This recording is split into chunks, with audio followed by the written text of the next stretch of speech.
How are you? I'm great. How are you doing? I'm good, thank you. So excited to be joining today. Yeah. Welcome to the Global Virtual Summit 2025, Ashley. Yeah. Before going to your session, I would like to introduce you to our audience. Wonderful. Yeah. Ashley is an award winning podcaster, author, and media relations expert.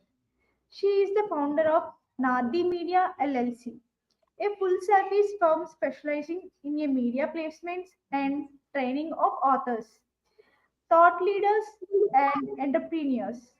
With nearly a decade of experience as a network television news producer for CBS News, Bloomberg TV, and the Washington Post, she brings deep industry knowledge. Her clients have been featured in top 10 outlets like the New York Times, Today, and NPR. Ashley is also the author of award-winning book Authentic Power. Give yourself permission to feel. That was a great bio, Ashley, and stage is all yours.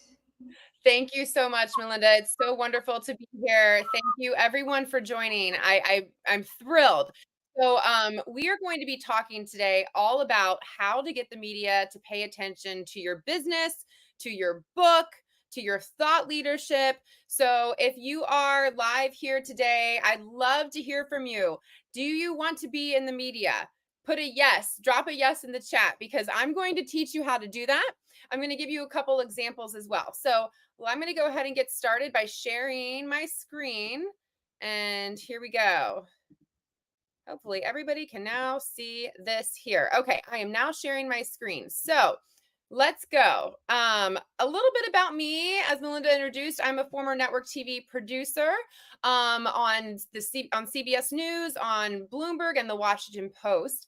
I founded my PR firm, Nardi Media, in 2015. So as you can see, our 10-year anniversary logo, we are celebrating 10 years this year. And my clients, many of them who are entrepreneurs, business owners, authors, organizations, and advocacy firms, they have been placed on thousands of national, international, and local TV, radio, podcasts, outlets, media outlets across the world.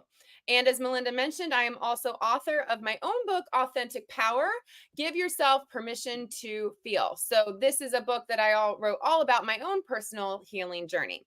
So let's start here. I know media outreach can be so frustrating. So if you've done it yourself, I'm a publicist who has done it for many, many, many years now. So you're spending hours creating the perfect pitch. You don't hear back. You have a dream outlet in mind. You can't get a response.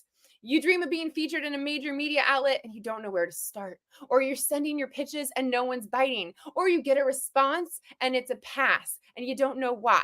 So you see this book to the right of the screen here, Freddie Steinmark, Faith, Family, Football. This is a perfect example.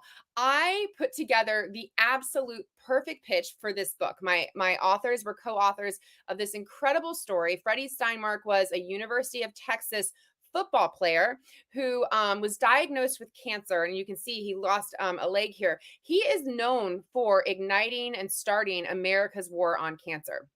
His two best friends, Bauer and Tom, wrote this book all about his story. So I said, oh my gosh, this is great. We have B-roll. We have B-roll is background video. We have photos. We have everything that you could ever imagine to tell the story. I targeted CBS News. I wrote my perfect pitch. Here you go. You can see it. Here it is. There's video. Here, everything that you need. And this is what happened. Here's the response. Hey, Ashley, hope all's well with you. We're still having warm weather. Yeah. Unfortunately, we're going to pass on this one, but thank you so much for thinking of us. So I say this all just to show that even me, I get passes too, even when I put together what I believe is the perfect pitch. So today I'm going to teach you how to pitch the media, what to do when you're told no, and where to get started. So this is going to be so much fun. You're going to learn how to become a powerful storyteller. You're going to learn how to pitch. And the most important thing is you're going to learn why persistence is key. Persistence is key for securing media placements and getting attention for your work. So the method I'm teaching you today is the Media Mastery Method. This is super important. Prepare, Pitch, persist. Prepare, pitch, persist. I'm going to teach you how to do all because I promise you that is going to equal placements, media placements, the media placements that you want. All right, so where do we get started? Step one is to prepare. Prepare your powerful story. What makes a powerful story? So as a former network news journalist, I can say this. This media pitch should not be about how great your business is or how great you are or how great your product is or how great your book is. That to me as a journalist sounds like a commercial. I'm more interested to hear the human interest element of this, the visuals behind the story that you're trying to tell. And always when you're pitching, ask yourself, what is in it for the viewer? What's my audience going to learn here? Think about any data that you can use, studies, but the most important thing is think impact. I sit on many panels with journalists often, and the one thing that they're looking for is impact. What type of impact is your thought leadership making to the world? And then the other thing I'll say is if you haven't been media trained, please be media trained. We do this at my firm. We media train you. We teach you how to talk about what you do without jargon so anybody can understand it. I think this is media training is an important leadership skill. Verbal communication skills are leadership skills. So if you are any type of leader, you should be media trained so you know how to reach your main audience by sharing your voice. So the first thing are prepare. What's the story that you're trying to tell here? All right, here's the hint. As I mentioned, do not make your pitch sound like a commercial for you or your book or your business. Again, it's more about what is the audience that I'm trying to reach? What are they going to learn? Where's the story behind it? Why should the audience care? So in the case of Freddie Steinmark, as I mentioned, for an example, the audience should care because this guy is known in history for igniting America's war on cancer. Any of us know someone who has faced cancer. If you want to know the guy who started the movement of cancer research, it's Freddie Steinmark, right? So again, I thought I had my perfect pitch. Why is it so important to prepare? So here's some data. Out of 500,000 PR pitches, only 3.5% received any response, including rejections. I don't want this to discourage you, but I think that there's, numbers are data is empowering. 45% of pitches are never even opened. Oh, and when I say pitches, I mean email pitches. The other thing that can be discouraging is that the PR to journalist ratio is now 6-1. It could be even lower with all the layoffs that are happening. And then the other thing is only 7% of journalists consider pitches to be relevant more than half the time. And I can say, having been on the receiving end of pitches, of media pitches, I have seen so many bad pitches. Many of them were sounding more like a commercial for somebody and their business. So I'm going to teach you today how to reverse that. Let me give you an example of the human interest story that I'm talking about. One of our clients is the Armed Services YMCA. They are the oldest military nonprofit in our country, supporting junior enlisted service members and their families. So we wanted to get a nice feel-good story for the holidays to have them featured on Good Morning America. They have a program called Operation Ride Home, which selects a service member and flies them and their family home for the holidays. It's amazing. So what we did was we put the pitch together of this veteran who had not been home to see his mom because he had been deployed and he has young kids at home, and his mom couldn't travel because she has MS. So I pitched this story to Good Morning America, and as you can see right here, they took it. Why did they take it? First of all, it's timely and relevant. It's timely because this is a home for the holidays, feel good story, right? And so that brings it to like, why should my audience care? It's human interest. There's impact. It's a feel good story. It's also visual. We had a great visual of the reunion that we invited Good Morning America to come and help tell this story to the rest of the country. So that's just an example of what I mean by human interest stories, visuals, and making it so why should the viewers care? Because it's a feel-good holiday story. Who doesn't love a feel-good holiday story? So after you prepare with all of your elements, your storytelling, next step 2 is to pitch. Right, craft your perfect pitch. So these are ingredients for writing a pitch. Now, this could be an email pitch. I also believe in phone pitching. I also believe in sending DMs, but this is the elements that are going to make a great pitch. First of all, make it as short as possible. If you can make your pitch 2 paragraphs, that's ideal. Now, I recognize that some of them are longer because you have information to share, but the shorter you can make it, the better. I have seen pitches that look like college essays, and I guarantee you, if a journalist gets pitched that, they are never going to see it. They're never going to read it. They are going to take 2 seconds to look at that email and decide if they want to do a story. So short, make it story-like.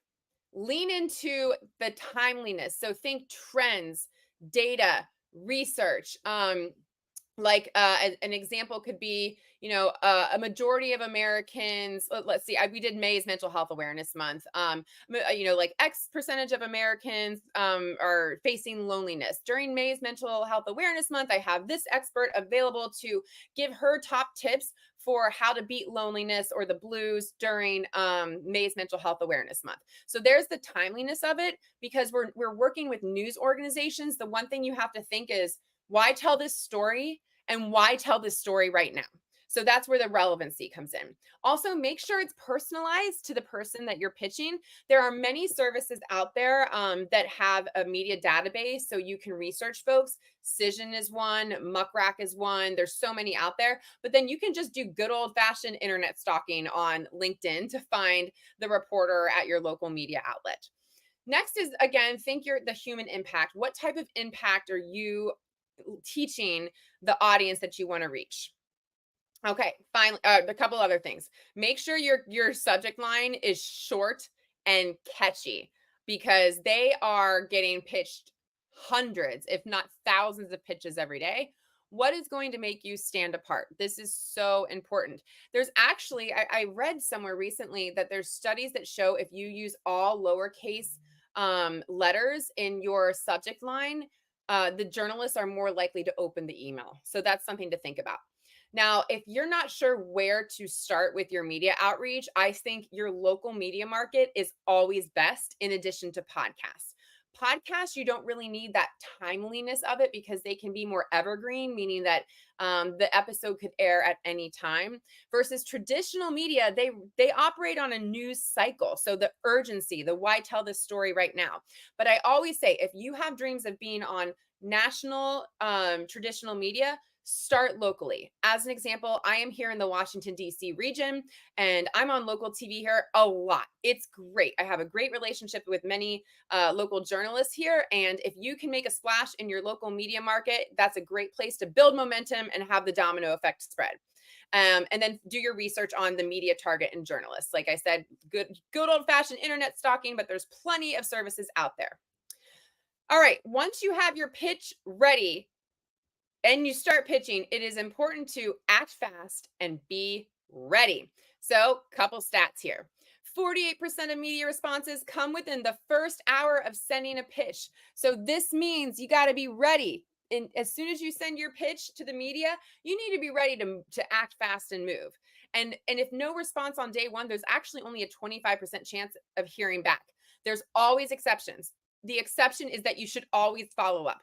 I can't tell you how many times I've worked with someone they're like, oh yeah, I sent a media pitch, but I never heard back. Okay, when did you send it? Oh, I sent it 3 weeks ago. Of course you never heard back. They never even opened it. They're getting pitched hundreds of emails a day. Follow up is so important. I'm going to show you a little example of that a little bit later here. So another thing is, according to Cision, which is a media contact database, half of journalists received up to 50 pitches per week. And then other half receive between 50 and over 150. I honestly think that's a low number. I think the actual is hundreds of pitches a day. That's what I think. Now, this can include emails, phone calls, social media, other forms of contact. I have tried all of them. Earlier today, I was on the phone calling different newsrooms for something that I'm putting together for an event, and hitting all the newsrooms, talking to them, making sure they got my email. So again, we are in the business that PR is the business of relationships. So that means email can never just be your only way to reach people. It is just one of many ways. It's the first stop, but then don't be afraid to pick up the phone. Don't be afraid to send DMs. Don't be afraid to find other forms of contact to reach the person that you want to reach. Let me use an example also of targeting the the right journalist. So we also work with the Nuclear Energy Institute, and they were announcing their state of the industry. And so we knew we wanted to pitch Chuck Todd at MSNBC. We know he covers industry news. We know he's based in DC. This announcement came in DC, and it was basically an outlook of the state of the nuclear industry as a whole. And it was news. So we pitched Chuck Todd, and guess what? We got the CEO of NEI on MSNBC with Chuck Todd. This interview, time and time again, I watch it and I will always have a smile on my face. Why did it work? It was timely and relevant. State of the, here we have, hey Chuck, we're going to release the state of the industry. We thought MSNBC would love it. We'd love to give you the interview with Maria. It was personalized to the media outlet target. We wrote directly to Chuck. As you can see, it was extremely short. And then we also media trained Maria for national TV. So if you're going on national TV, I would say working with Nardi Media is a great place to start to get you ready to go on national TV, to make sure you're comfortable and confident and can answer questions in a way that is relatable to the people that you want to reach. All right, step 3. This is one of my favorites, persist. So it is so important to be persistent. If you are told no, this is not the end of the road. You must follow up. You must follow up with new information. You must follow up and make sure they got your email. You must follow up on LinkedIn. You must make a phone call. There are creative ways to follow up. I'm going to show you a couple examples of that a little bit later. All right, this is a case study that I absolutely love to talk about. Roseanne Austin, she is an author and she is the founder of Fearlessly Fertile. We love her so much. She came to us because she had a Fearlessly Fertile world tour. So she was traveling all around the country, meeting with different women to help them achieve pregnancy. And she is a fertility coach. So she works with couples and women who are usually post 40 or have had trouble getting and achieving pregnancy. She has helped them achieve pregnancy and deliver happy, healthy babies for women in their 40s and 50s. She works with high achieving women. So we said, okay, we're going to just pitch the Fearlessly Fertile World Tour, thinking that would be enough. It actually wasn't. We were running up like to just no feedback, no placements. And so we said, okay, we gotta try a couple different pitch angles for Roseanne. What we learned was that the Fearlessly Fertile World Tour was not the right pitch angle. So then we got creative and we used a couple different story angles for her. One, the media loved debunking fertility myths. Then we leaned into awareness days and holidays. Okay, June is Infertility Awareness Month. Perfect. Roseanne had her own very, very powerful story where she wanted to, she achieved pregnancy at age 42, 43, and now has a very, very healthy 7, 8-year-old son. And so her story is incredible as well. And then, of course, there's always breaking news. Gisele Bündchen, one of the world's top models, she got pregnant after 40. So leaning into news moments like that. Let me show you what happened with Roseanne. Look at all of this media. Just by having us experiment and change the angles when we knew this wasn't working. The Fearlessly Fertile World Tour wasn't working. But that didn't mean it was the end of the road here. No, my friends. No. After we did some experimenting with different angles, leaning into awareness days and breaking news, she was on so much TV, podcasts. We even had interest from Oprah Daily. Doesn't end here. She did an exclusive on the Daily Mail, which is huge. And this is a feature story about her after Gisele Bündchen announced that she was pregnant at age 44. And then they did a whole feature and interviewed Roseanne. So this just goes to show that just because you might get a pass from one angle does not mean that you stop. It actually means you keep going and going and going. Get creative, find new angles. There is always going to be something. I truly believe that if you persistence is key, right? And if you don't ask, the answer is always going to be no. So you must put yourself out there. Okay, so let's review the media mastery method. I went through prepare, pitch, persist. That equals placements. So I want to go through a couple other things. Do you remember in the very beginning here, I was sharing a little bit more about Freddie Steinmark. He is our incredible University of Texas football player who ignited America's war on cancer. So I said, you know what? We got a pass from CBS Mornings. I think the person that I pitched probably wasn't the right person to pitch because I don't think she's into sports, because at the end of the day, you guys know this can be purely an editorial decision. She passed because maybe she just doesn't like sports. So I said, I'm going to pitch somebody else there who I think might like sports, my friend Greg. So I said, all right, hey, Greg, here's a great sports pitch with a health related news peg for you. So you see, it's like, okay, sports, news peg. And so I made it personal. I put together my perfect pitch for him. Do you think this could work? And again, this was a different hour of the show that I knew the other producer was pitching. So I wasn't overlapping, because there are different producers that work on different days of shows and hours of shows. So that's important to keep in mind. Look at all of these follow-up emails. Hey, Greg, just want to make sure you got my email about Freddie Steinmark, and here are some updates. At the school's athletic team this year, they're going to have the number 43 patch. Thought you'd be interested. I went ahead and sent him the book. Hey, did you get the book? Hey, do you think you're interested here? Crickets. Okay. Hey, Greg, did you receive the Freddie Steinmark book? I just want to make sure. Then I gave him some news nuggets. Oh, by the way, they were on TV in Colorado. We have so many amazing visual opportunities. Okay, see, that's August 27th. Let's see. September 2nd. All right, Greg, I know you're slammed at work. I just wanted to make sure you saw these events happening. Here we go. This is what's happening in Denver. Okay. Follow up again. I heard nothing. Now it's September 10th. Okay, here's a new press release. This includes everything you need to know. And I should also tell you that University of Texas Longhorn football players, they're going to be wearing Freddie's number this season too. Here is a local CBS affiliate that covered the story. All right, look at this, my friends. Out of all of that follow-up, guess what finally happened? My dream pitch came true on CBS this morning. I got Greg, he wrote me back and he said, oh my gosh, thank you so much. I'm so sorry. I absolutely want to cover this story. It's amazing. They ended up doing a 6-minute story on the book on Freddie Steinmark. They came out to Denver. They came out to the University of Texas. They got everything for this story. So this is why persistence is especially important if you're a business owner, if you are an entrepreneur, if you're an author. Persist, persist, persist. For every 1,000 no's, I guarantee you will get a yes. This is especially true when it comes to getting the media to pay attention to your business or your book. So with that, you now know the media mastery method. And I'm so excited to hear how that resonated with you. And hopefully you can get started on outreach as well. I'd love to hear from you too. So this is I'll actually drop my website in the chat. This is my QR code that leads to my website. You can absolutely reach out to me as well. I'd love, love, love to hear from you. So I'm going back I'm just going to sharing my screen, going back here. I'm going to answer some of the questions. Also, Melinda, do I have some time to answer questions? Hopefully I do. Okay, let me go at the top here. Is it okay if I answer a couple of questions, Melinda? Yeah. Okay, amazing. Let me jump in here. Okay, what kind of stories do top media outlets look for right now? Okay, I'm going to tell you what they look for. Human interest stories.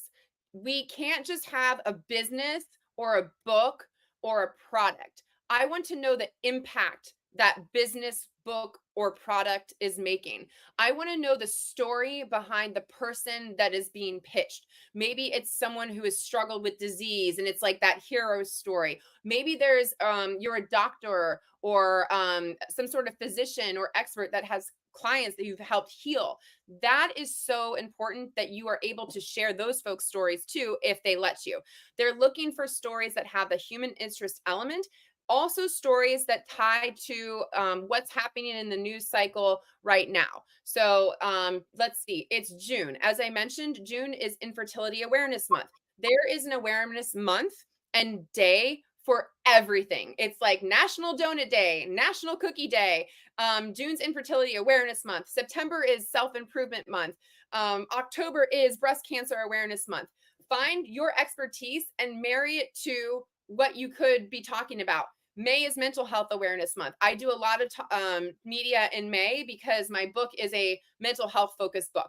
So you can just Google this, ask ChatGPT. That's a great place to start, is like, what I am an expert in this. what awareness months or calendar days can I make this relevant to what my expertise is, and how can I tie that into the news cycle? I want to say something on ChatGPT. You can use ChatGPT or AI to get ideas for your pitches, but you should never use AI to write your pitches, because it's not. I can tell. I'm a journalist, and I can tell every single time a pitch was written by AI. I want the human piece of you to come out in that email and come across in that email.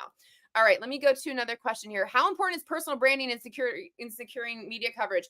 Sophia, excellent question. You need to have a personal brand. You need to have a platform. If you want to have media, the media is the first thing you do when you pitch yourself, they are going to go and look at your website and your social media following. Do you need to have millions of followers? No. We just want to see that you're engaged, you have an engaging audience, you're posting, and you have a website with a personal brand. This is so important, because what's the point of doing media if you don't have that branding or platform behind you? How are people going to find out about you if we don't have that in place? So on my website, I do have a pre-publicity checklist. If you sign up for our newsletter, you'll get sent back a pre-publicity checklist. And it's like, here's everything that you need to have ready before you get started in pitching yourself to the media. So that was a great question. Let me keep going here. Ooh, okay. What makes a media pitch truly irresistible? I love that question. You have something, a media pitch is truly irresistible if you have something new and different to say that has not been covered yet, period. We see a lot of the same pitches around like Mental Health Awareness Month, your top mental health tips. No, I want to see something new and innovative. Here's an example. I'm working with 2 authors right now. They wrote a book about like empowering women and like just women empowerment. And what we did was put a twist on hot girl summer. Like, here's how you have a hot girl summer. This is how women can truly step into their power and own themselves. They were on 3 TV interviews yesterday. They were on 1 today. They're on another one next week. So get really creative and think of like, what's the audience going to learn that is new, that has not been said before? That is what they're looking for. Okay. So I hope that answers, and let me make sure I've covered everything here. Yeah, Shweta. Thank you for answering all the questions and clarifying the questions. And you really did a fantastic job. Yeah. Thank you for your valuable time and join the Thank next you. session, Ashley. Yes, thank you so Bye. much. This was so much fun. I dropped my website in here, my newsletter. We can get you the pre-publicity checklist. So thank you. Great questions, everyone, too. I hope you learned a lot. Yeah. Bye bye. Bye.